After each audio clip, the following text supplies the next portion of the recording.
Good morning, or good afternoon. Okay, a couple of items for all of you at the top. Today, the Biden-Harris administration has launched Child Tax Credit Awareness Day to educate the public and encourage non-filers to sign up for the largest child tax credit in history. The American Rescue Plan increased the child tax credit to $3,000 for families whose children are between 6 and 17 years old, and $3,600 for families with children under 6 years old, and allows half of that tax credit to be paid to families in advance through a monthly check or direct deposit. So starting on July 15th, almost all families who have filed taxes in the last 2 years will receive this monthly payment automatically. This means most families with 2 young children would receive a monthly payment of $600 starting in July. But we want to make sure that everybody who's eligible signs up. Hence, we've launched a website, childtaxcredit.gov, very easy to remember. And if anybody is not sure, maybe they haven't filed taxes because they're not required to, they can go there and learn if they're eligible for this incredible benefit.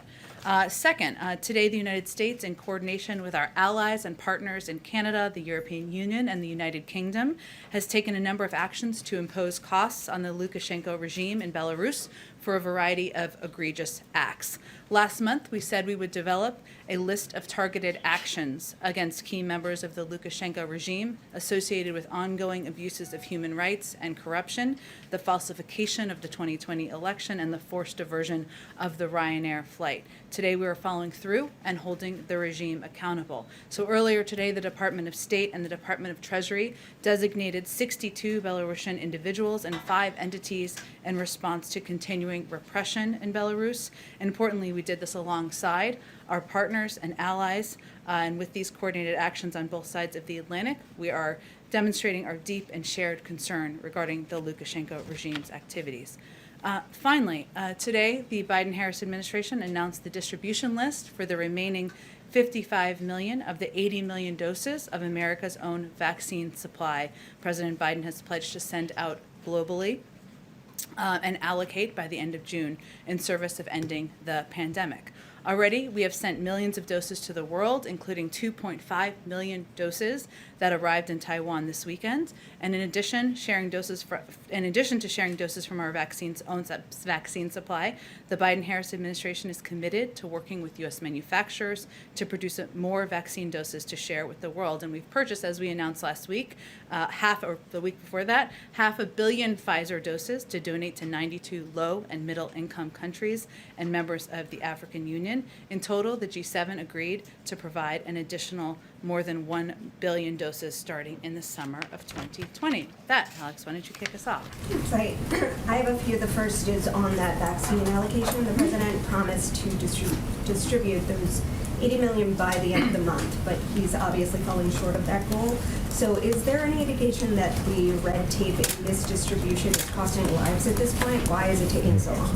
Well, first, let me say we're committed to allocating those doses. We've done exactly that. What we found to be the biggest challenge is not actually the supply. We have plenty of doses to share with the world, but this is a Herculean logistical challenge, and we've seen that as we've begun to implement. So, as we work with countries, we need to ensure that there's safety and regulatory information is shared.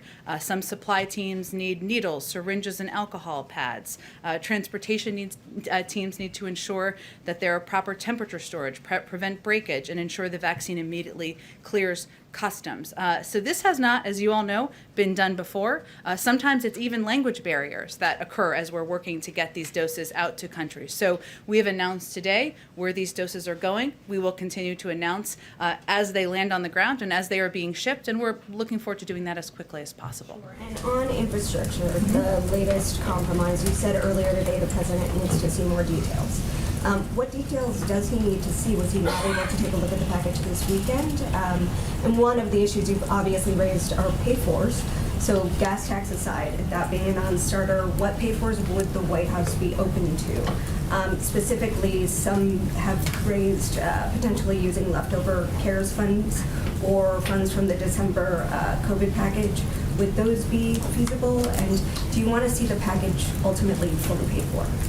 Well, first let me say that the president's pledge was not to raise taxes on Americans making less than $400,000 a year. And the proposed gas tax or vehicle mileage tax would do exactly that. So that is a non-starter for him. I'd also note, for the mathematicians in the room, that only raises $40 billion, which is a fraction of what this proposal would cost. The president has proposed a range of ways to pay for this package, including ways that would not violate the red lines the Republicans have put forward. One of them is ensuring the highest, wealthiest individuals in this country pay what they're supposed to pay as it relates to taxes, additional tax enforcement, which would raise a great deal more by multiples of what the gas tax would raise, and it would fall on for predominantly wealthy Americans and just ensure they're paying the taxes they owe. So that is an area where we feel there should be an opportunity to move forward. And as it relates to details, of course there needs to be ongoing discussion. There will be over the coming days. Rapidly, I expect to have conversations this afternoon, tomorrow. We'll read those out as those happen, provide information to all of you, and we're eager to get those continued. Is the White House open to using those leftover funds to fund the ultimate bill? Well, one, there's minimal, very small amounts that would be left over, and many of those small amounts have already been allocated, or they are to help small businesses, help keep cops and firefighters on the beat. And so we feel the best proposal that does not violate the red lines that the Republicans have put forward would be tax enforcement and some other proposals the president's already put on the table. Lastly, on voting rights, obviously, there's going to be a show vote on S1 tomorrow that's going to fail. So I wanted to come back to President Biden pledging to do whatever he could. He said he'd use every sort of tool at his disposal to get the bill passed. What has he done to get that bill passed, considering this vote is going to fail? And since he has pledged that, is it time for him to start calling again for filibuster reform more loudly? That's a tool at his disposal he has not yet really pushed for. Well, first, let me just give you a sense of how we see this and how the president sees it. It's a step forward. We don't expect there to be a magical 10 votes. I'm not suggesting that. But just 2 weeks ago, there were questions about whether Democrats would be aligned. We certainly hope that will be the case tomorrow.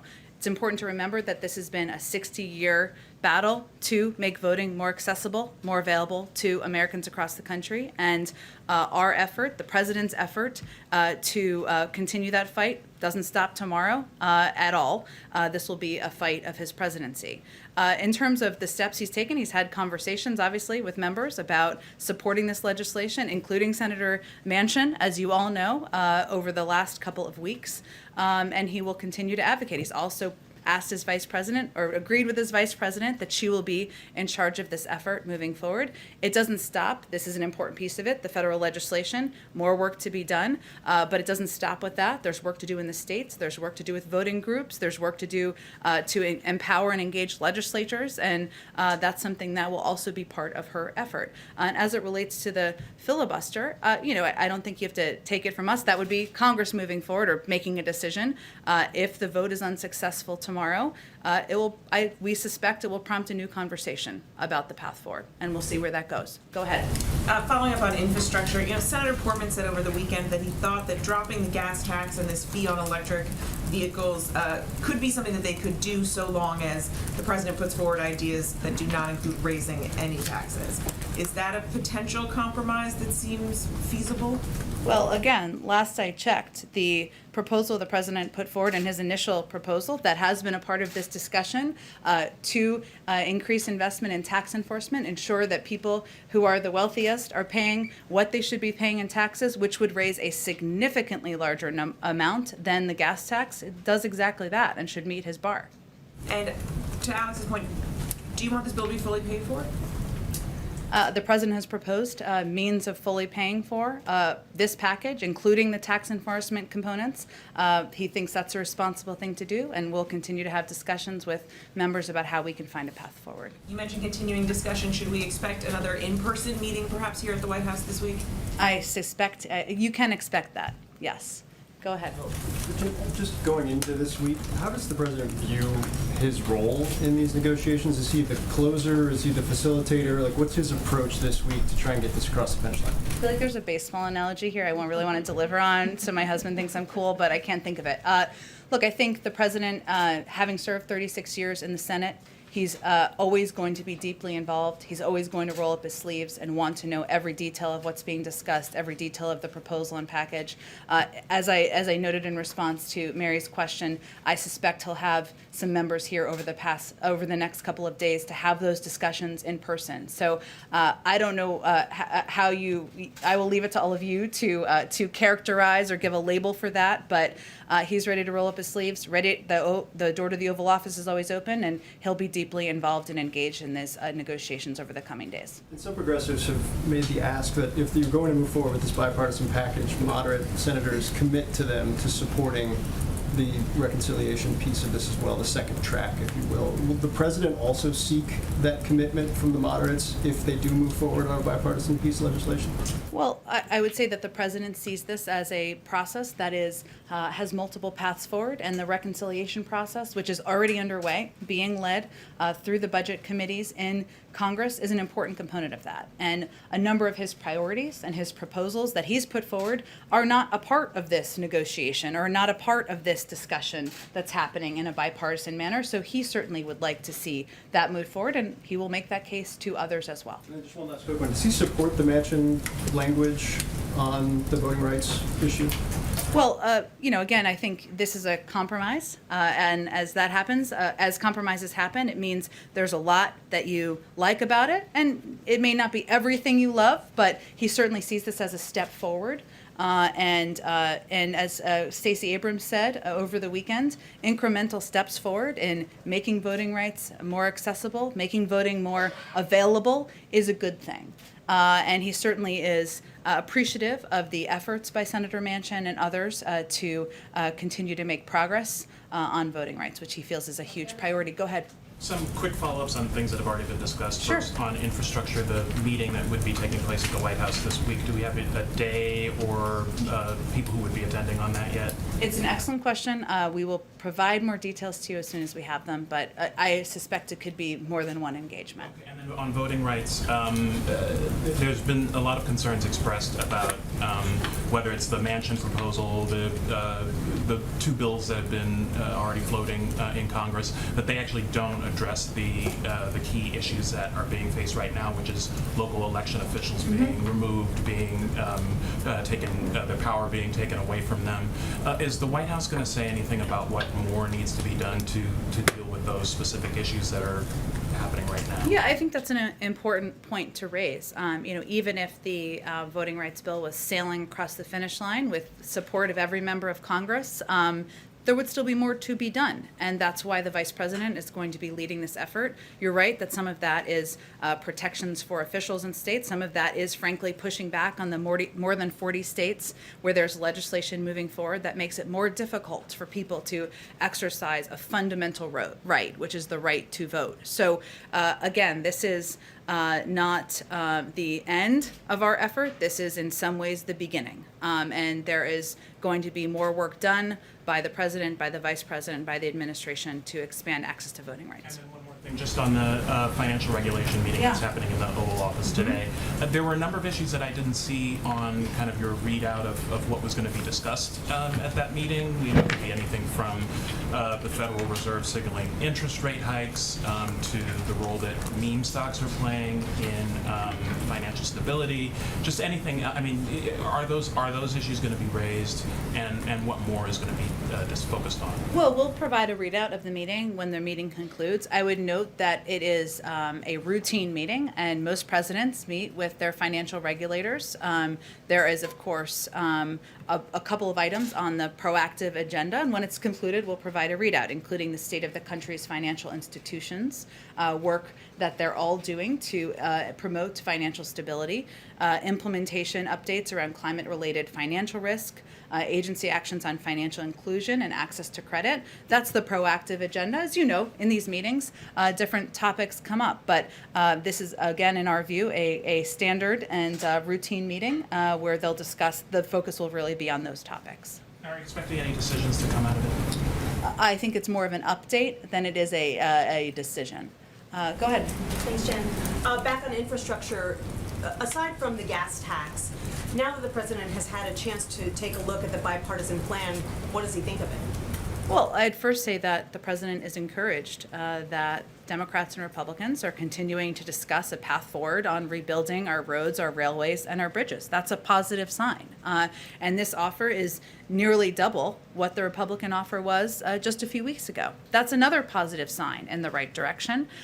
He's somebody who cares about the details, wants to have a discussion now that he's back in the United States, and I expect he'll do that over the coming days. Also, stay closely in touch with Democratic leadership about the path forward, but certainly he's encouraged by the fact that the number has increased, the investments have increased, has some questions about the pay-fors, which I've noted, and has a red line about the gas tax and raising taxes on individuals making less than $400,000 a year. Is a $1 trillion plan big enough for him? Well, I don't think we see this as a one step. There is a reconciliation process that's ongoing, and that addresses and includes a number of the president's key priorities, including making pre-K universal for kids across the country, which would increase the likelihood of graduating by more than 50%, making community college more accessible. There's a lot of investments and proposals the president has put forward because he thinks they're important for our economy, for the American workforce, for our competitiveness, and a lot of those will be included in a budget process that's already moving forward. So even if this plan doesn't end up being as big as he would like it to be, he believes there are other ways to get those policies enacted? There are a lot of vehicles to move his bold ideas forward. On Medicare, does the president support Bernie Sanders' proposal to include dental and vision in Medicare? It's a great question. I actually haven't talked to him about this, so I don't want to speak out of turn. Let me do that, and we can get you all an answer on And that. then finally, can you describe what safeguards the administration has in place to make sure that the children of top officials don't get preferential treatment in hiring?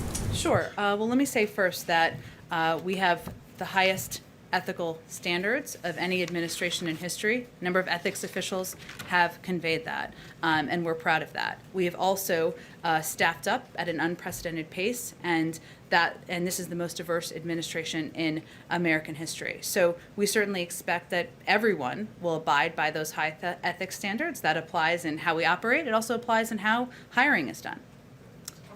Please. Go ahead, Brooke. With the president back from his trip, with the kind of progress you've talked about that he sees on infrastructure, is he seeing this as an inflection point in terms of urgency? Is his mindset at all different after being rather patient in his approach with outreach? How would you describe where his head is right now concerning how quickly something can get done? Because there are a lot of people who are feeling like it's taking too long and that perhaps he has to have a more active central public role. Well, I'd first say that having lived through a lot of legislative battles himself, he knows that sometimes they take some time. The sausage making takes some time. But to your point, he does not feel the time is unlimited. And he would like, it is not weeks in his view in terms of moving forward and seeing if there's a bipartisan path forward. So that is why he's eager to have these meetings and discussions over the coming days in the White House and see what it looks like, see if we can address some of the questions he has about this proposal, and certainly he'd like to move forward sooner rather than later. And on Iran, the newly elected president has indicated that he does not wish to meet with President Biden or to engage on the components of the JCPOA. What is the president's view on that? Well, we don't currently have diplomatic relations with Iran or any plans to meet with at the leader level, so it's unclear that anything has actually changed on that front. I will say that the president's view and our view is that the decision maker here is the supreme leader. That was the case before the election, is the case today, will be the case probably moving forward. The Iran nuclear negotiating teams just finished their 6 rounds of talks. They have not yet announced the 7th round, but as is typical, they're back consulting with capitals, and we're looking forward to seeing where that goes moving forward. Go ahead, Peter. Thank you, Jen. On COVID-19 origins, Jake Sullivan said this week that if China does not let investigators probing the COVID origins in, they're going to face isolation in the international community. So what is an example of something that the White House thinks China would care about being isolated from? Well, I would say that as you know from covering the trip, last week there was a great deal of calibration around in the global community among the world's largest democracies, the world's most important security partners, about how we were going to work together to address the rising economic power of China and concerns where we have concerns, which the lack of transparency is certainly one of them. So I think what the president and what Jake Sullivan were referring to is the global community has taken notice. We're going to work together to exercise the necessary pressure on China to be a participant and to provide transparent data and access in this case. And China wants to have a role in the global community and global conversations, and certainly they would take note of that. And so the White House's position would be that isolation from the international community is more of a deterrent than, say, sanctions and threatening sanctions or some other form of punishment. I think the point that Jake was making is that China wants to be seen as a power in the world, as a central actor in the world, and they are not looking to have the global community align against them. And then on infrastructure, Bernie Sanders is pitching a reconciliation package that's up to $6 billion that includes some of the president's other priorities. Trillion. Sorry, $6 trillion. It's a lot more money that way. I'm just here to get you the accurate info. Thank you very much. If something $6 trillion big makes it to the president's desk, would he sign it, or is that too big? Well, first, we're not quite there yet. And I would also note that the president has put forward a way of paying for these proposals, including what he feels are necessary reforms to our corporate tax system, and asking the individuals, the highest income individuals, the top 1%, to pay more. And he's put a range of ideas out there on the table and proposals out there on the table. We're going to have discussions with Congress about what it looks like, what Democrats are comfortable with as well. There's a range of views in the Democratic Party as well, but we're not quite there yet. And the last one, a dozen or so states have now ended the federal unemployment benefits, the extra unemployment benefits. A couple more states are going to do that in coming days. Does the White House think that the governors who are ending these extra enhanced unemployment benefits before they expire are doing the right thing or the wrong thing? Well, we have continued to implement or continuing to advocate to implement these unemployment benefits for the remainder of their tenure, which is just a couple of months. We don't actually know, because the data doesn't exist yet, what the impact of the implementation in these states is. Our view is that American families, there are still millions of people out of work. They still need a little bit of extra assistance. We also don't think that these benefits should be never ending. Hence, they're going to expire in early September. So we know governors are going to make their decisions. We continue to believe that with more than 7 million people out of work, that there's still additional assistance we should give to the American public. Why don't you go ahead after you said Afghanistan? Thank you very much. My name is Nazira Azim Karimi. I'm Afghan freelancer journalist. As you know, President Ghani and Dr. Abdullah will travel on Friday to the White House, to Washington, and visit with President Biden. What will be the main topic that President Biden will discuss with both of them? And also, Taliban continues their attack in Afghanistan even today. White House has any plan to invite Taliban to convince them to make a ceasefire in Afghanistan, because Afghan people, they are really tired. Afghan and emotionally, we are in a bad situation. Understood. Well, I know that President Ghani will be here in the United States on pre-planned travel to New York, I believe, and of course the President looks forward to welcoming him to the White House for a meeting on Friday. And I expect their focus of their conversation will be to continue to discuss how we can work together to ensure that Afghanistan never again becomes a safe haven for terrorist groups who pose a threat to the U.S. homeland, how we can work together to continue to implement the humanitarian assistance, other assistance that the United States remains committed to, even as we work to draw down our troops. Go ahead. Thank you, Jen. Just two questions. One, in the wake of the Supreme Court ruling on the NCAA and college athlete compensation, does the White House believe that there should be federal rules or some kind of federal standard governing college athlete compensation, or is that a decision that the administration believes should be left up to states? Let me just first say on the ruling that our view is that, of course, NCAA student athletes work very hard both on the athletic field and in the classroom. I'm a retired one myself, and today's decision recognizes that, as with all Americans, their hard work should not be exploited. And the president believes that everyone who works should be compensated fairly for his or her labor. In terms of specific regulations, it's an excellent question. This is obviously a new ruling. I'd have to talk to our policy teams about that and where we might stand. And just one on COVID-19. Based on the current projections, it does not look like the president's July 4th target of getting 70% of the population at least one dose of the vaccine will be met. Of course, the administration has tried to incentivize vaccinations along with corporations and other partners. What else can the White House do at this stage to try and change the trajectory of vaccination rates? And what are the concerns of missing that target in terms of the president's desire to get back to normalcy?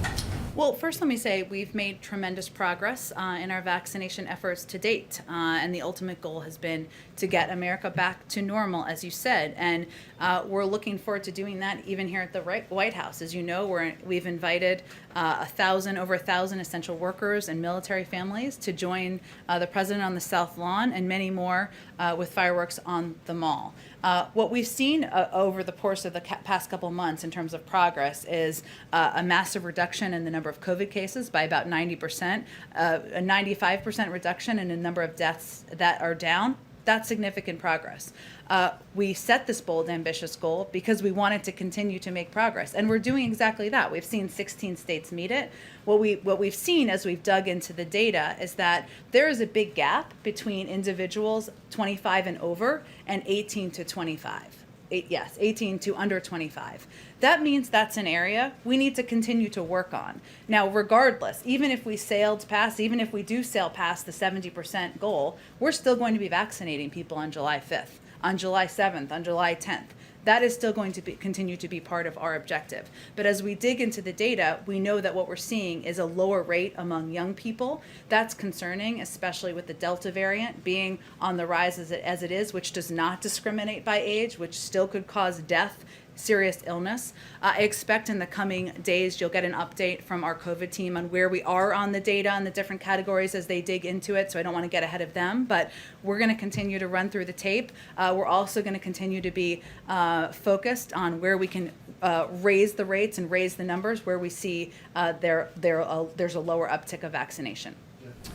Go ahead. Thanks. I think there's a fly on your head. Oh, thank you. Oh, thank you, guys. At least it's not a cicada. I swear, those things are. Okay, but I do have actual questions. I appreciate it. I was like, is there breaking news? But there you go. Okay. Yeah. So, I mean, you're talking about the voting rights vote. There's supposed to be a test vote tomorrow. That is expected to fail. When you look at right now, the prospect for voting rights is not very high to get something through Congress as things stand right now. So what I would like to know is if you can say specifically what the White House plans to do if you cannot get some type of federal action. I know you said that there are a lot of other things. You look at this as the beginning of the process, but ultimately on an issue as fundamental as voting rights, if you cannot get federal action, what is left for the White House to do? Well, I don't think we accept that. The point I'm making is that it's also state action. It's also, frankly, action that's been happening from the Department of Justice, including increased funding and increased implementation across the country, which is something that the President and the Attorney General have both emphasized as a priority, and we've made some specific announcements about. So, look, I think as we look to tomorrow, what's clear and what we're measuring, I think, is the Democratic Party united? We weren't as of a couple of weeks ago. That's a step forward. If and when, and as I will acknowledge, we don't expect there to be a magical 10 or more Republican votes. They've been clear. The Republican Party and Republicans in the Senate. They do not want to make it easier to vote. They do not want to make it more accessible for Americans to vote. Well, where do we go from there? That is a conversation we're going to have with leaders in Congress, with Democrats, with a range of members who also want to see advances on voting rights. And I expect the President will engage with Senator Schumer and others on the path forward. When you talk about a conversation, that means a conversation on the filibuster, I would think, because like you said, there's not the 10 votes in the Senate. And that being the case, what do you expect that conversation to look like? Are you having conversations with Senator Manchin and others about possibly making changes to the filibuster, at least when it comes to voting rights, if anything is going to get done in Congress? Well, first, I would say the president has spoken to his support for a talking filibuster in the past, and at times other members have as well. It requires it requires 50 Democrats to support changes in the filibuster rules. I will allow you all to do your vote counting of where things stand there. I suspect it's not just one or two individuals who are opposed to that. I will note, though, as I said earlier, that if the vote is unsuccessful, we suspect that may change the conversation on the Hill. We will see. But I'm not going to get ahead of where things are. There's going to be a vote tomorrow. Democrats, we suspect and hope, will be united in making voting more accessible for people across the country, making sure we're advocating for it as a fundamental right. This is an opportunity for Republicans to stand up and do the same. Shouldn't be a partisan issue. Go ahead. Oh, thank you, Jen. I have two topics for you. Yeah. The first, I wanted to ask you about crime. I wanted to understand, is there a concern at the White House that there could be an increase in crime this summer with the pandemic lifting? And is that concern the reason that the president is going to weigh in this week? No, the reason is that there's been actually a rise in crime over the last 5 years, but really the last 18 months. And so it's an opportunity for the president to speak to what he's going to do to help address that. And as we've seen around the country, it is a concern of many Americans, Republicans, but also Democrats too, not necessarily through a partisan lens. It was something that President felt it was appropriate to speak to and tell the American people what he's doing to help address. Would he be approaching this a little differently than he did perhaps in '94 when there was another crime wave that Democrats responded to? I mean, can you talk to how his approach might change? Well, I'm not going to get ahead of his comments or remarks later this week, but it is an area where the president feels a great deal of the crime we're seeing as a result of gun violence. You can expect he'll speak to that and his commitment to continuing to address gun violence and gun safety in the country. And certainly, a long time has passed since the crime bill in '94. He's spoken himself to differences, things he would stand by, things he might do differently. But I wouldn't see this as a response to that as much as a conveying to the American people what he's going to do now to help address the rising crime we've seen over the last year and a half. And I just wanted to follow up on Bill's question Sure. from earlier about the Manchin compromise that had been floated. Just if you could talk specifically about his idea, or if you could speak specifically to the administration's position on allowing or requiring some form of voting ID when people go to the polls. I think the president's looking, I'm not going to go through different individual pieces of the package. It's a compromise. The president, there are components of there, of course, that I think universally among most Democrats in the country, an extension of early voting, making Election Day a law, we would support.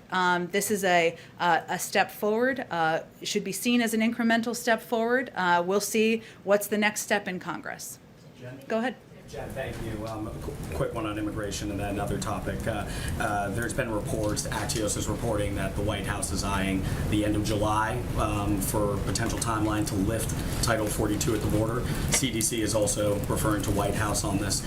Does the White House see that as a realistic timeline for potentially lifting Title 42? Would we be at a place where vaccines are continuing to be distributed and it would be safe enough to lift that policy?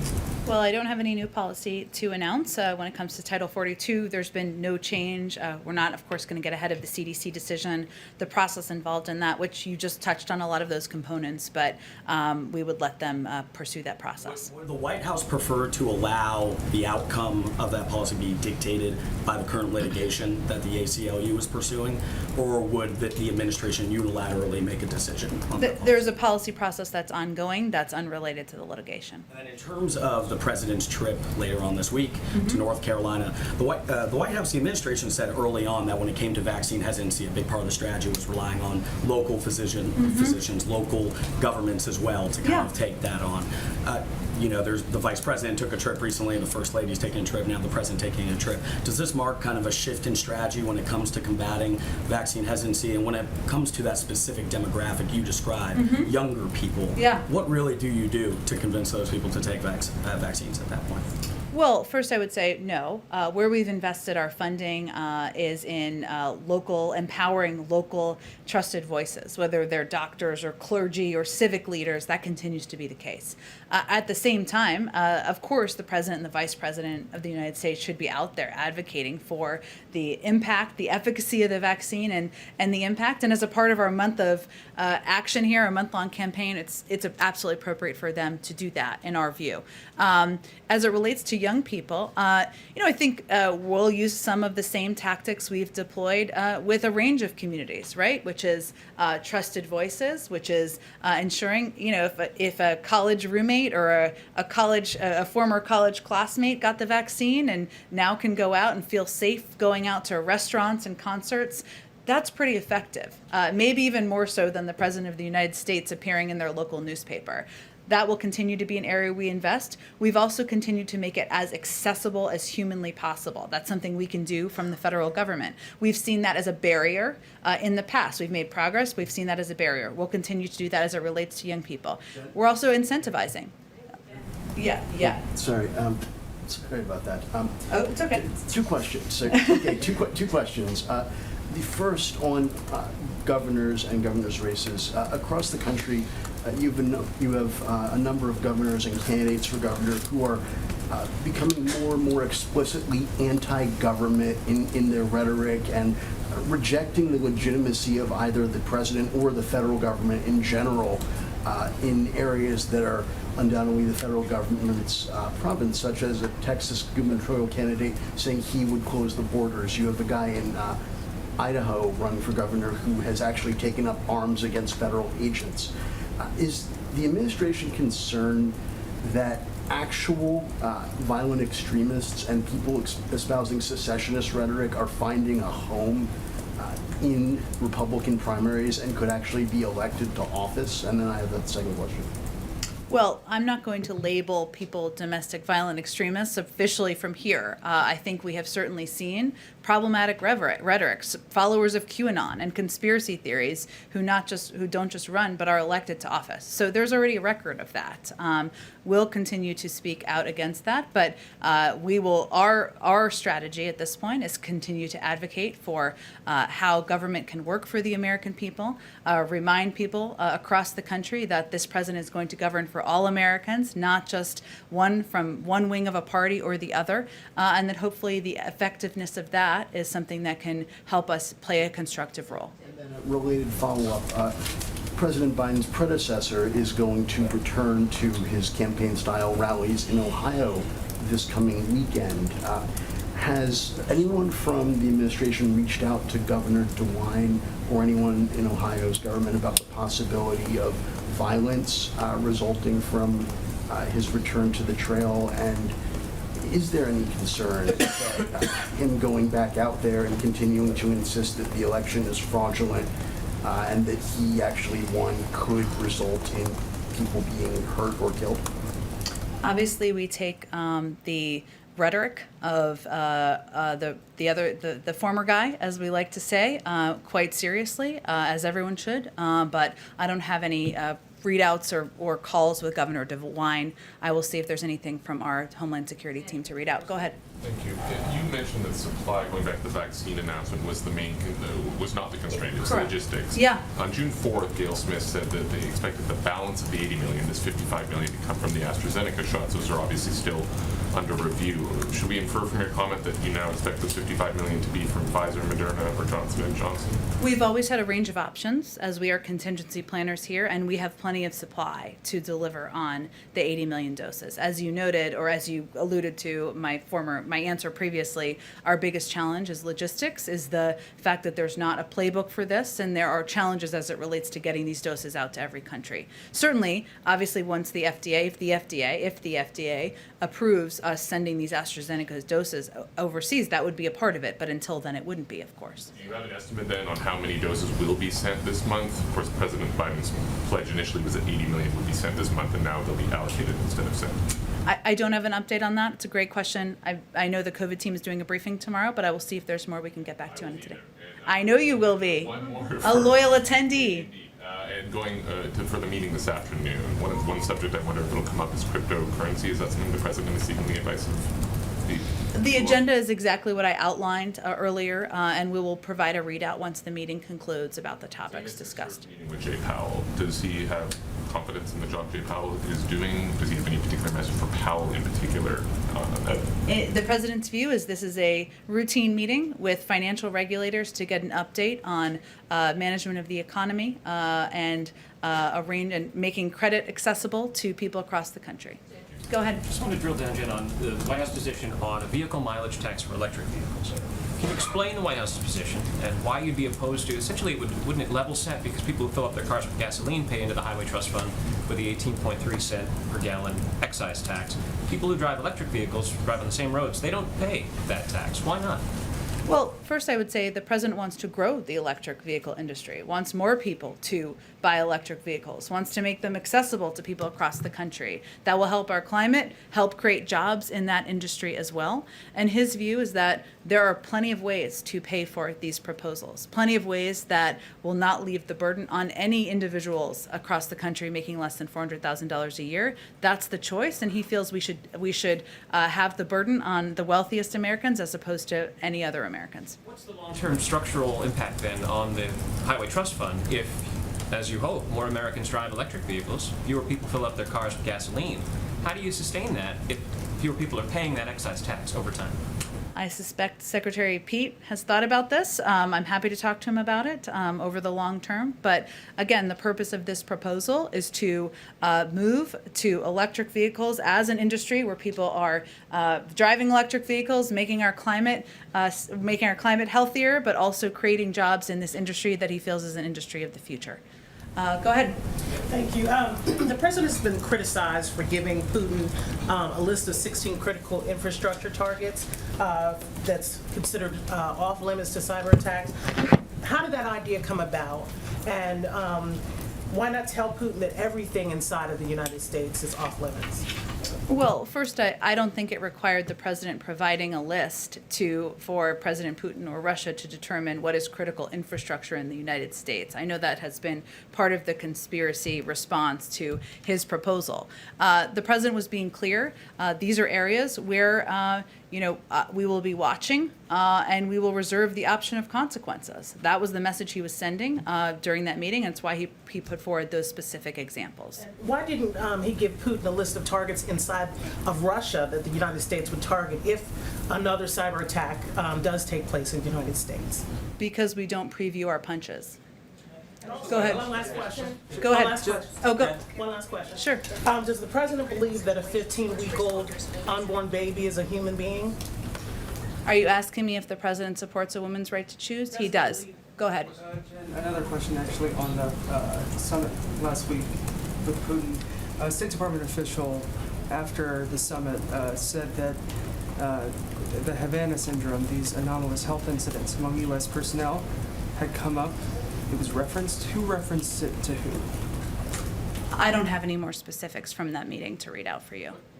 Why would the topic come up if there is no confidence in this building or with intelligence agencies as to the perpetrator? I just don't. We have not attributed, as you know. I don't have anything more specifically on this topic from the meeting. White House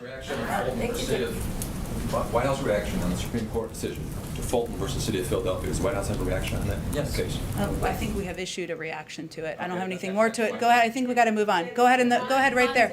Yep. Go ahead. Right. Go ahead. I wanted to follow up on the Geneva summit. If I okay. Sure. What specific steps the administration is taking now to implement understandings reached by President Biden and President Putin in Geneva? I'm especially interested, as you probably understand, in the potential dialogue on cyber and the strategic stability. Should we expect in-person interagency meetings on that, or are we talking about something online? Any idea about that? Sure. So first, let me say the president did accomplish exactly what he wanted to accomplish in Geneva, which is identifying areas where the United States and Russia could work together in our mutual interests.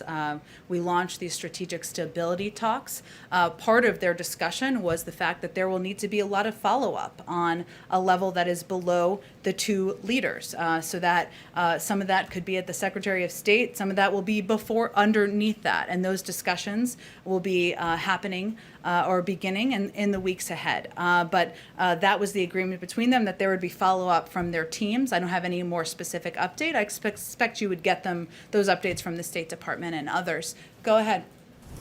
Go ahead, but actually, this woman right in front of you, I was trying to point to her, and then I'll go to you next. Go ahead. Oh, no, right behind you. Go ahead. Oh, right here in the, did you have a question? Right there in the polka dot shirt? Yeah, I did. Go ahead. Okay. You can't tell. No, sorry. On the debt ceiling, there's Yes. going to be a fight coming up next month, and they've been known to be epic showdowns on debt ceiling. Yeah. So what is the president's stance on raising the debt ceiling, and if it cannot, no agreement can be reached, will the Treasury Department take extraordinary measures? The president believes that Congress will do what they've done 3 times during the Trump administration, which is to raise the debt ceiling. We know that will be a central focus and discussion, probably even in here, come the fall. But he expects they will do what they've done 3 times over the last. Go ahead. Thank you, Jen. The president said repeatedly on the campaign trail that he opposes defunding the police. He's addressing rising crime across the country on Wednesday, and you mentioned this. What is the president's message to some mayors who are considering reducing police budgets or already have reduced police budgets? Well, I would say first in the president's implementation of the ARP, part of the funding that goes to local and state authorities is to ensure that there are police that are kept on the beat. Obviously, state and local authorities are going to determine how they spend that money, but certainly he included that funding because he feels it's important to communities across the country. One more. Yeah.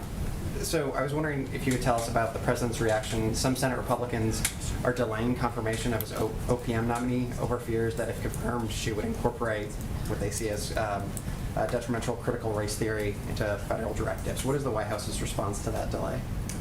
The president believes that this is a qualified nominee, one the Senate should move forward expeditiously so that we can ensure we have a full team in place across the government to continue to work with Democrats and Republicans in Congress. Go ahead, Nani. Thank you, Jen. Just to follow up on Iran, an EU negotiator said today that they cleared on certain technical issues, but they still have problems on a political one. And some sources in Vienna, indicating that they might reach a deal by the middle of July. Is this optimistic? What's your assessment of that? Can a deal be reached considering the election of the hardline president? Well, again, I don't have a new deadline to set here. As you know, because you follow this closely, they just finished their 6th round. It's natural that they would be returning to capitals, the negotiators, to consult with their capitals and leaders in their capitals. That's happening now. Our view is that there is a decision maker here and that has not changed, and it is the supreme leader.